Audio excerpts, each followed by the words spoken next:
काम। भगवान कहने लगे नहीं, हम तो तुम्हारा विवाह करा के रहेंगे। तो महाराज मनु के यहाँ पर देवी देवहूति के विवाह की चर्चा भगवान ने की और ऋषि कर्दम के साथ उनका विवाह करा दिया है। आज देवहूति महलों में रहने वाली और एक ऋषि के साथ जब वन में आई, वन में आकर के पूछा स्वामी आप रहते कहाँ पर हो? हमें सब दिखाई दे रहा है, आप बातें कर रही हो। इधर ध्यान दे, कथा में ये बार बार सुनने को नहीं मिलेगी।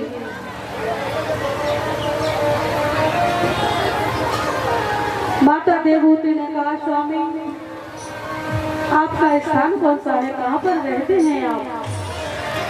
ऋषि कर्दम ने अपनी कुटिया की ओर इशारा कर दिया, देवी यही मेरा घर है। अब महलन में रहने वाली जिस बेटी की 5 मंजिल की कोठी हो उसके पिता की, और उसे 1 मंजिल भी घर अच्छे से ना मिले तो क्या वो अशांति से रहेगी? बताओ, जिन पे बीती है वो तो बताओ, रहेगी क्या शांति से? अरे मेरे पिता के यहाँ ऐसा है, मेरे यहाँ ऐसा है, तुम्हारे यहाँ क्या है? भोजन भी नहीं है, यहाँ पर मेरी इच्छाएं भी पूरी नहीं होती, मैं तो चली जाऊंगी। नाना प्रकार की बातें करने लग जाती है। मैं सबकी नहीं कह रही, कुछ महिलाएं कुछ बेटियां ऐसी हो जाती हैं, लेकिन वो भूल जाती है कि पति के साथ ही पूरा जीवन आनंद से व्यतीत हो सकता है। बिना पत्नी के पति नहीं सम्मानित होता और बिना पति के पत्नी का कोई सम्मान नहीं करता है। मायके में शादी से पहले जो सम्मान मिलता है ना, वो विवाह के बाद बेटियों को सम्मान वो प्यार नहीं मिलता। क्यों? क्योंकि बेटी पराई एक बार हो जाती है ना तो वो पराई ही नजर आती है। बेटी शादी से पहले, विवाह से पहले जबरदस्ती अपने पिता से छीन करके खाती है, पैसे लेती है, झगड़ा करती है, लेकिन इस विवाह हो जाए ना तो एक बार भी नहीं कहती कि उसके मन में क्या है। आज देवहूति जब वन में आए, पति की कुटिया को देखा, कहा स्वामी इसमें तो बहुत सारे जीव जंतु रह रहे हैं, आप कहाँ रहते हो? उसी में सांप है, बिच्छू है, मेढक है। ऋषि कर्दम ने कहा देवी ये सब मेरी कुटिया को अपना घर समझते हैं, ये यहीं पर रहते हैं। एक काम करो, इसमें वो कोना खाली पड़ा है, तुम वहाँ पर रह लेना। देवहूति बहुत प्रसन्न हुई, कहा स्वामी आपसे दयालु मैंने कोई नहीं देखा, आप इतने बड़े हृदय वाले हो कि आपने अपने छोटे से घर में सबको समाहित करके रखा है, सबको एक समान प्रेम करते हो।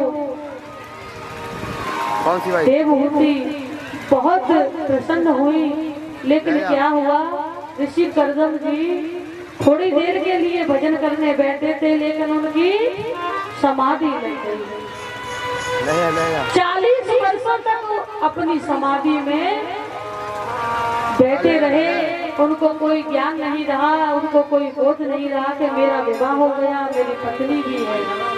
लेकिन 40 वर्षों तक जो देवहूति ने ऋषि कर्दम की सेवा की, उसका तो कहना ही क्या है। लेकिन आज के समय में समाज इतना बिगड़ गया है कि पति के पैर में चोट भी लग जाए ना तो बहुत सी पत्नियां, मैं किसी की बात कर रही हूँ, हर किसी की नहीं, बहुत सी पत्नियां अपने पति का साथ छोड़ के चली जाती हैं। किसी पति के पास धन कम रह जाए या उनके खर्चे पूरे ना हो पाए तो अपने पिता के यहाँ जाकर बैठ जाते हैं।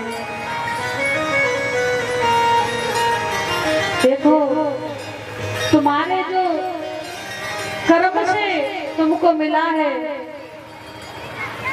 उसमें तुम कोई किसी का साथी नहीं है। जो जैसा करता है ना उसे वैसा मिलके ही रहता है।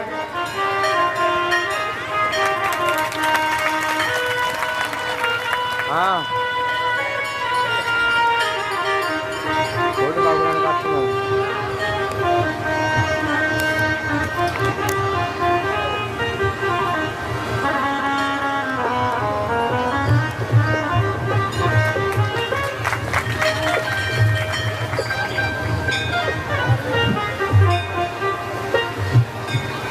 ये भैया जी अरुण यादव जी